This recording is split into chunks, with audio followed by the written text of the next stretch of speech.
네, 최근 군사적 긴장이 고조되고 있는 타이완이 미중 대립의 최전선으로 떠오르고 있습니다.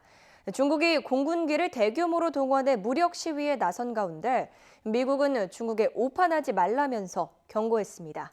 미국과 일본은 이번 정상회담에서 52년 만에 처음으로 타이완 문제를 공동성명에 명시했습니다. 타이완 문제는 1949년 국공내전에서 패한 국민당이 타이완으로 쫓겨나 정부를 수립한 뒤부터 지금까지 이어지고 있다. 중국 공산당이 국공내전에서 이겼음에도 국민당의 타이완 지배를 더 단단하게 한 사건이 있었다. 바로 타이완 진먼다오에서 일어난 구닝토우 전투다. 구닝토우 전투는 왜 일어났고 이후 어떤 결과를 가져왔는지 알아본다.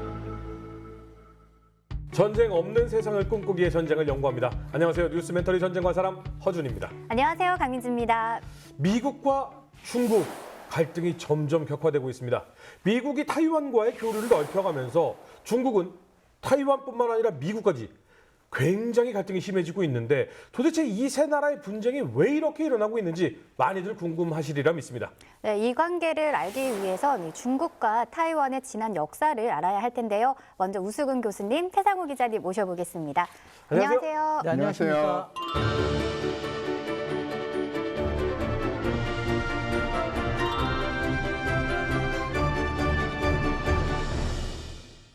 네, 교수님 그럼 중국과 타이완의 갈등은 언제부터 시작이 됐나요? 그러니까 1949년 지금의 중국이 건국되기 전까지 예를 들면 1840년 아편전쟁서부터 100여 년 동안을 엄청나게 시련의 역사를 보냈어요. 그렇죠. 그 가운데 또 국공내전이라고 같은 중국 민족인데 중국 공산군과 그다음에 타이완군이 서로 싸우는 그런 국공내전도 두 번이나 겪었거든요. 한마디로 청나라 말기 이렇게 쇠락한 이후부터 1900년대 중반까지는 완전 암흑기였네요. 그렇습니다. 근데 이제 장제스가 이 전쟁을 하다가 타이완으로 도망을 가게 되잖아요. 근데 갈 때 문화재부터 보물부터 엄청난 가치가 있는 것들은 싸그리 싣고 갔다고 하더라고요. 그럼 사실 전쟁은 이겼는데 부는 저쪽에 다 가져가는 마오쩌둥은 화가 났을 거라는 생각이 좀 드는데. 당연히 화가 나죠. 마오쩌둥은 그 이후로도 타이완은 반드시 통일을 해야 된다라는 중국의 일부다라는 그런 생각 지금 중국 아직도 갖고 있지 않습니까? 실제로 중국 본토하고 타이완 사이에 찐먼따오라는 지금 오늘 우리가 다룰 그런 섬이 있는데요. 이 섬을 점령하기 위해서 그동안 3번이나 포격을 공방전을 벌이기도 했습니다. 결국은 뭐 중국 본토가 찐먼따오를 탈환하지 못하고 지금은 그 타이완의 일부가 되고 있는데 중국으로서는 이 찐먼따오가 상당히 재밌는 것이요. 지금은 타이완의 지배를 받고 있습니다만 타이완 본토로부터는 멀고는 190km 떨어져 있는데 중국의 샤먼, 중국 본토로부터는 1.8km, 2km도 안 돼요. 중국에 바짝 붙어 있는 섬이에요. 진짜 키 큰 사람은 넘어지면 코가 닿겠는데요. 우리 한강이 가장 가까운 데가 1.1km 정도 되지 않습니까? 그것보다 조금 더, 그러니까 서로가 수영 쳐서 건너가기도 하는 그런 지역이거든요. 본토에서 1.8km 정말 코앞인데 여러분 이거는 정말 눈에 가시기도 하고 그리고 사실은 여기를 점령하면 그 다음 타이완으로 가기 위한 이 근거지가 되고 상당히 전략적으로도 중요하기 때문에 이건 뭐 칠 수밖에 없겠다라는 생각이 드네요.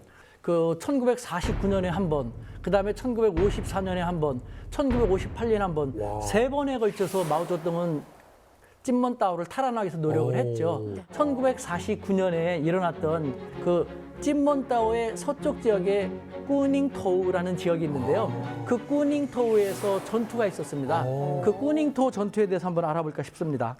1949년 10월 1일 지금 중국을 건국했습니다.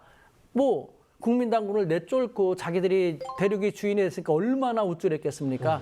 그러다가 3주 지난 다음에 자 이제는 찐먼따오도 우리 손안으로 넣어야겠다 했고 흥청망청한 상태에서 3주 만에 꾸닝토우 전투를 일으켰는데요. 그와 같은 생각으로 배를 가지고 그 배도요 그 함선이 아니라 어선들을 모아가지고요 병력을 태워갖고 하리면 되니까 이런 식으로 일단은 참전 이 병력수를 먼저 알아보면 공격을 했던 중국 인민해방군의 총 병력수는 약 19,000명 정도.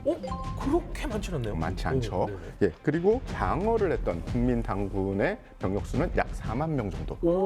그래서 10월 24일 날 밤에 배를 타고 갔는데 웬걸 가면서도 문제가 있었어요. 풍랑이 심해가지고요. 네. 가는 동안에 병사들이 구토도 하고 배멀미도 하고 어선이잖아요. 그다음에 그 찜먼따오 중앙에 상륙하려고 했는데 밀려서 서쪽의 꾸닝토우로 가게 된 거예요. 원래는 이 섬의 중앙으로 가려고 했는데 꾸닝토우로 밀려간 예, 거예요. 예, 예. 진먼타워를 보시면은 지형이 나비 넥타이처럼 생겼습니다. 네. 그래서 중앙이 굉장히 폭이 좁아요. 네. 그래서 원래 인민해방군은 중앙을 먼저 쳐서 네. 섬을 양분화시킨 다음에 차근차근 전략적으로 먹어가자라는 좋은 계획이었어요. 네네네. 그러니까 당시 지도 중에 지뢰를 매설한 지도가 있습니다. 네. 그걸 보면 중앙만 또 지뢰를 안 심어놨어요. 누군가 통하는 길은 있어야 되거든요. 네네네. 그래서 모든 게 계획은 좋았어요. 하지만 빠른 조류와 바람 때문에 밀려가지고 꾸닝타워 쪽으로 간 거죠. 네. 그러면 일단은 중앙으로 가다가 야야 바람 분다. 속 안 좋아. 야 어디야? 꾸닝타워? 하고 지금 이제 들어가는 상황인데 전투 시작은 어떻게 진행이 됩니까? 그래서 꾸닝타워에 상륙은 했습니다. 상륙은 했는데 이 기록마다 약간 상이하지만 두 가지 사건이 거의 비슷한 시간에 벌어집니다. 하나는 국민당군의 소대장 하나가 네. 순찰을 돌다가 실수로 지뢰를 건드립니다. 밟았다고요? 어떤 자료에선 실수로, 어떤 자료에선 고의적으로라고 돼 있어요. 근데 어찌 됐든 지뢰가 터지니까 초소들에서 어떻게 되겠습니까? 해안 초소들에서 난리가 났죠. 비상이죠. 그리고 전조등을 쫙 비췄더니 실루엣에 저 목선들이 보인 거예요. 소희가 잘못해서 저거를 터뜨렸는데 뭐야 하고 빛을 쫙 보셨더니 나무배가 쫙 보이는 거예요. 예. 그런데 그거랑 거의 동시에 전날 대규모 기갑부대 훈련을 했어요. 네. 이 국민당군에서. 그리고서는 기갑부대가 훈련을 하고 다시 복귀하는 와중에 전차 세대가 고장이 나서 쿠닝토우 해변에서 이 정비를 위해 서 있었습니다. 그런데 이 인민해방군이 거의 이제 상륙할 시점 정도 되면은 신호를 해야 되잖아요. 그때는 뭐 무전기가 있긴 있었지만 그렇게 좋지도 않고 신호탄을 쐈나 봐요. 붉은 신호탄을 보고 뭐가 잘못됐다라고 생각한 전차병이 전차장이 명령을 했겠죠. 전차병은 아닐 거고. 근데 고장이 났으니 전차 기동은 안 되죠. 네. 포탄만 그쪽으로 딱 돌려서 한 발에 빵 쏜 거예요. 근데 그게 하필이면 탄약 수송함에 맞았대요. 그래서 어마어마한 불빛이 뻥 나면서 이제 교전이 본격적으로 시작됐대요. 이거 하늘이 도와도 이렇게 도울 수도 있나라는 생각이. 그러니까요. 이게 너무 재밌네요. 일단 그쪽 그 기록을 보면요. 이게 진짜 맞아? 라고 할 정도로 너무 우연이 많아요. 그래서 인민해방군 쉽게 생각할까. 더군다나 타이완 본토도 아니고 조그만 거기 기록에 보면요. 쥐가 우글우글거리는 폐잔병만 있는 그런 곳이라고 생각했으니 얼마나 여유롭게 왔겠습니까. 그런데 엄청난 반격을 받았죠. 우연히 고장난 포를 쏴서 맞추긴 했지만 이거 해안 방어 기지가 있을 거 아닙니까? 네. 그러면 이 타이완 군대는 어떻게 방어를 했나요? 자신들이 가지고 있는 뭐 대전차포, 박격포, 경야포를 동원해서 총 공격을 했죠. 근데 그 인민해방군이 약체는 아니었어요. 왜냐면 수많은 전투를 치르고 왔잖아요. 게다가 사기는 아주 뜨높았죠. 정말 힘들게 상륙을 해서 난전에 난전을 거듭합니다. 그래서 찜먼따오에 상륙했던 인민해방군도 열심히 하려고 하고 그다음에 본토의 샤먼에서 지원 포격을 해준 것이죠. 그런데요. 정말 중국 본토 쪽에서는 준비가 안 됐던 것이죠. 주로 포격에 지원 사격을 해줬던 것이 일본제 야포라든가 낡은 미국 곡사포였어요. 그러니까 화력도 부족하고 사거리도 부족한 상태에서 제대로 엄호 사격을 해줄 수가 없었던 것이죠. 그러니까 상륙했던 그 인민해방군의 전방부대는요. 맨몸으로 막으면서 그냥 뭐 죽어나갈 수밖에 없는 쉽게 될 줄 알았는데 전투는 점점 치열해지는 상황으로 들어가게 됐던 것이죠. 제대로 된 상륙 작전을 하려면 몇 가지 요소가 있어야 돼요. 네. 병력들을 실어 날릴 수 있는 해군력, 네. 그리고 교두보를 방어하고 그리고 적의 공군력에서 방어를 해줄 공군력이 있어야 됩니다. 네. 그리고 예비 병력이 교두보를 확보하면 예비 병력이 몰고 들어오겠죠. 네. 몰아내려고. 네. 그러면 그 적의 예비 병력을 막아줄 수 있는 공수부대나 아니면 투입할 수 있는 예비대가 우리한테 있어야 되는데 네. 그걸 싹 다 무시한 거예요. 네, 상륙하려고 하는 인민해방군과 또 이를 막으려는 국민당군의 치열한 상황을 얘기해 주셨는데요. 뭐 해군이나 공군도 빠지지 않았을 것 같아요. 네, 맞습니다. 25일 0시경에 전투가 시작돼서 이제 해병과 교두보 그리고 내륙 일부 지역에서는 치열한 교전이 벌어지고 있었죠. 그런데 그때까지는 그나마 이 인민해방군이 정말 잘 싸웠어요. 그리고 국민당군도 막 일부 밀리고 야 어떻게 된 거야 어떻게 해야 돼 막 서로 난리가 났죠. 그런데 시간이 점점 지나가면서 25일 아침이 되잖아요. 그럼 어떤 일이 벌어질까요? 보이죠. 해가 떠오르겠죠. 네. 보이겠죠. 그리고 벌써 무전으로 타이완 본토에는 적이 상륙했습니다라는 게 갔겠죠. 네. 그래서 25일 새벽에 타이완 본토에서 전투기와 폭격기들이 발진을 해요. 그래서 교두보를 부심과 동시에 이제 섬 쪽에 가까이 붙어 있던 목선들을 차례차례 부십니다. 공군만 떠도 아이고 지상에 있는 상륙군들은 아이고 난리 났네. 이거 뭐 대공 전력도 없거든요. 야 이거 어떡하냐 하는데 해군까지 나타난 겁니다. 예, 타이완 국민당군 해군이 나타나서 이제 목선들을 다 하나하나 차근차근 부시기 시작을 하는 거죠. 그러면서 전투의 양상은 상륙한 상륙군한테 아주 불리하게 진행이 되게 됩니다. 근데 이거 좀 대비가 너무 잘 됐고 저쪽은 너무 공격 대비가 안 됐다라고 하는 게 1.8km와 150km인데 지원군이 타이완이 훨씬 더 이렇게 많이 왔다라는 건 타이완 쪽이 훨씬 더 방어를 잘했다라는 생각이 드는데 그럼 군인타워에서는 완전히 밀리게 되는 건가요? 그렇습니다. 그러니까 처음부터 정신무장해서 다른 거지 않습니까? 네. 흥청망청 왔다가요. 계속 밀리니까 상황이 이 정도 되니까 중국 무엇이 가장 많습니까? 사람이지 않습니까? 중국 본토에서는 부랴부랴 최정예군을 모아가지고 다시 급파를 시킨 것이죠. 또 어성 태워서요? 그렇죠. 어선도 이제 함선도 조금씩 동원을 했는데 최정예 부대가 상륙을 했습니다. 상륙을 하니까 일단 타이완 군대가 좀 밀리기 시작했어요. 밀렸지만 거기에서 다시 타이완 군대도 자기들은 여기서 밀리면은 타이완 본토까지 위험하다는 생각에 대대적으로 반격을 시작했죠. 근데 또 최정예 부대라고 하지만 부랴부랴 하루 만에 모아갖고 온 것이니까 여러 가지 필요한 군 장비 같은 것, 무기 같은 거 충분히 가져오지 못했거든요. 그냥 사람이 많이 오다시피 한 것이었어요. 밀릴 수밖에 없었죠, 다시. 그래서 26일에 인민해방군 중원 병력이 이 찐먼다오로 다시 접근을 합니다. 네. 그런데 아까 말씀드렸듯이 제해권과 제공권은 다 잡혔잖아요. 네. 바다로 건너와서 상륙하기 전에 전력의 절반 이상을 상실을 해요. 그래도 겨우겨우 우여곡절 끝에 상륙을 실시를 하긴 합니다. 네. 상륙을 해서 기존에 있던 병력들과 조우를 하죠. 조우를 해서 야 그래도 우리가 이 연전연승의 부대 아니냐. 마지막으로 힘을 내서 한번 결전을 해보자라고 합니다. 그런데 앞불사 국민당군에는 전차들이 많이 남아 있었습니다. 그래서 전차를 앞세워서 이제 전투를 지속을 했죠. 인민해방군은 대전차 전력이 별로 없었어요. 제공권 위에서는 이 폭격기와 전투기들이 계속 공격을 하고 있죠. 네. 앞에서는 전차가 밀려오죠. 그러면 이거 인민해방군의 수적인 이 손해, 인명 피해는 상당했겠네요. 그렇습니다. 결국은 하루 만에 쉽게 끝날 거라고 생각했는데 3일 동안 치열한 전투를 벌였고요. 완전히 중국 본토의 그러네요. 완패이고요. 중국으로서는 매우 쓰라린 아픔을 맛보게 된 그런 전투였죠. 네, 이 전투가 많은 역사적 사실도 바꿨다면서요. 네, 그렇습니다. 이 꾸닝토 전투를 통해서 승기를 잡은 것이거든요. 중화민국이라는 곳으로 12월 달에 설립합니다만 그 이후부터 중국 본토와 타이완이 양분되는 그러한 사건이 되었던 것이죠. 네. 1927년부터 1950년까지 공산당과 국민당은 중국을 차지하기 위한 내전을 펼친다. 국공내전에서 마오쩌둥의 공산당에 패한 장제스의 국민당은 타이완으로 밀려난다.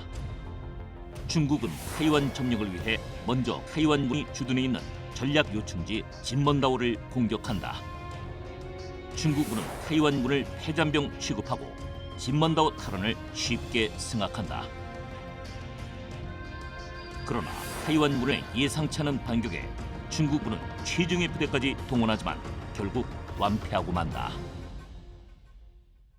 미국이 타이완을 돕기 시작한 건 그러면 1940년대 그 중화인민공화국이 생기면서부터네요. 그렇습니다. 그러니까 1949년 그 장제스의 국민당군이 중국 인민해방군에게 열세를 계속 보이면서 이미 장제스는 국민당군을 순차적으로 타이완 본토에다가 주둔시키기 시작했거든요.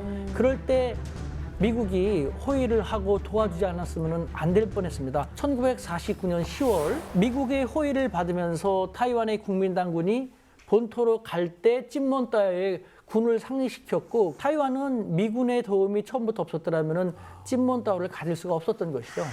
이게 아무래도 전략적 요충지기 때문에 타이완과의 관계를 돈독히 하는 거겠죠? 그렇죠. 그 전략적 요충지라는 점도 있지만 또 냉전 시대가 도래했잖아요. 네. 공산주의와 싸우는 어떤 이런 대표적인 사람들이 필요했던 거예요. 그 중에 하나가 장제스가 된 거죠. 그렇기 때문에 이 미국에서는 공산주의와 싸우는 대만을 도와주자. 이런 생각을 했고 그렇기 때문에 군사 물품이나 아니면 경제 지원이 타이완에 대대적으로 투자가 됩니다. 타이완의 입장에서는요, 중국 본토에서 밀려난 다음에 미국의 경제 지원이라든가 군사 지원이 없으면은 생존할 수가 없었어요. 하지만 미국이 타이완에 지원하는 것은 무료일 수가 없죠. 여러 가지 요구를 하면은 들어줄 수밖에 없었어요. 장제스도 어쩔 수 없이 이를 악물고 들어줬는데 다시 1958년에 제2차 타이완 해협 위기가 발생합니다. 8월 23일부터 10월 5일까지 약 44일간에 걸쳐서 이어집니다만 처음 며칠 동안은 뭐 포발이요. 포탄이 47만 발 정도 응사가 서로 될 정도로 엄청나게 많은 격렬한 전투를 벌였는데 사실은 시간이 좀 지난 다음부터는 재밌습니다. 마오쩌둥이요. 야, 타이완 동포들이요. 우리는 당신들하고 싸울 마음이 없어. 미국 호의 받지 않고 하면은 미국 세력만 계속 배제한다면은 마오쩌둥은 장제스도 심리전으로 우리의 적은 타이완 너희들이 아니야. 우리의 양분을 고착화시키려는 미국이 우리의 공통의 적이야. 라는 식으로 미국을 향한 쪽으로 끌고 나갔던 것이죠. 그 다음부터 사실은 이것이 1979년 1월 1일까지 지속됩니다. 1979년 21년 동안 시작됐는데 79년 1월 1일은요. 미국과 중국이 국교를 정상화하는 날이거든요. 그때 당시 중국의 국방장관이 우리는 더 이상 찐몬따오에 대해서 공격을 하지 않겠다라고 했습니다. 네. 그때서 중국하고 미국이 뭐 사이좋게 국교를 수교했는데 그 다음부터는 뭐 어차피 중국을 견제해야 되니까 대만에 대해서 직접적으로 노골적으로 군사 지원을 하지 않지만 뭐 조금씩 중국이 마음에 안 들게 행동하면은 대만에 대해서 타이완에 대해서 슬쩍 뭔가를 해주는 이런 식으로 지금 다가오고 있다가 최근 들어서 미중 패권 대립이 심해지면서 타이완에 대해서 부쩍 다가가고 있지 않습니까? 네네. 근데 지난 3월 중국의 다양한 군용기들이요 일제히 방공식별구역 타이완의 방공식별구역에 침투를 하면서 사실은 긴장감이 어마어마하게 높아졌었습니다. 그런데 이게 미국과 타이완이 해경 분야 협력 양해각서를 써서 니들 감히 그런 걸 써? 라고 하면서 약간 시위를 한 것이다 라는 설도 있던데 맞습니까?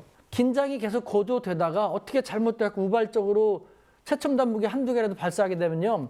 무고한 타이완 사람들이 많이 힘들게 될 것이고 중국 본토도 힘들게 될 것이고 또 이쪽 동북아 지역도요. 최첨단 무기이기 때문에 적지 않은 영향이 있을 거라는 것. 그것이 저는 가장 우려되는 것이죠. 네. 그리고 정치적으로 얽히고 설켜 있어서 사실은 예. 굉장히 두렵다라는 생각이 들기도 하네요. 네. 예. 오늘 중국과 타이완의 역사 그리고 진먼타오 전투까지 들어봤는데요. 간단하게 정리 한 말씀 부탁드립니다. 네, 그 역사는 반복된다고 하지 않습니까? 제가 곰곰이 생각해 보니까요. 역사를 반복되게 하니까 반복되는 것 같다는 생각이 듭니다. 네, 현재 찐몬따의 이 불행한 역사가 다시 반복될 우려가 커진다는 생각이 드는데요. 각국이 국익이라든가 정치적인 목적, 다른 말로 하면 국가애를 인류애보다 더 우선시하기 때문에 이런 일이 생기는 것 같은데요. 그래서는 안 된다고 생각합니다. 찐몬따오의 불행한 역사로 인해서 수많은 무고한 희생이 발생했는데 이 수많은 무고한 희생이 발생하는 큰 불행한 역사가 다시 반복되지 않았으면 좋겠습니다. 엄청난 군사력과 경제력을 가지고 있는 이 중국이 계속 찐먼타오 섬을 공략을 했으나 이 찐먼타오 섬은 아직도 타이완이 공고히 하고 있죠. 네. 타이완인들이 온 힘을 다해서 섬을 사수하고자 해서 그렇게 됐다고 생각을 해요. 저는 이 찐먼타오에 대한 이야기를 하면서 우리나라의 어떤 일이 생각이 났습니다. 2010년 11월 23일에 벌어진 연평 포격전이죠. 네. 이때도 북에서 포를 쏴서 도발을 하자 우리 군 그리고 우리 민이 똘똘 뭉쳐서 땅을 수호해 냈죠. 이 연평 포격전도 그렇고 그리고 서해 수호 때도 그랬고 이런 군인분들 그리고 민간인분들이 다 이 한 뜻으로 지켰기 때문에 대한민국이라는 나라가 지금 이렇게 잘 발전하고 있다고 그리고 지켜지고 있다고 생각합니다. 네, 교수님께서 방금 인류애가 우선되어야 한다고 말씀을 해주셨는데요. 저희가 여러 전쟁을 다루다 보니까 국제 정치가 정말 복잡하면서 또 때로는 좀 비정하다라는 생각까지 하게 되는 것 같습니다. 어떤 이유에서든지 정치가 인류의 삶을 우선할 수는 없으니까요. 절대 외면해서는 안 되겠습니다. 그 국제 정세 속에서 가장 쉽게 우리가 비운의 주인공이 되지 않는 방법은 강해지는 거라고 생각을 항상 합니다. 그런데 그러지 못할 때에는 어느 편이다 국제 정세엔 영원한 적도 영원한 친구도 없습니다. 그걸 현명하게 이용하는 모습으로 우리가 대처해야 되지 않을까라는 생각이 듭니다. 다음 시간에는요 조금 더 흥미로운 주제로 돌아오도록 하겠습니다. 시청해주신 여러분 감사합니다.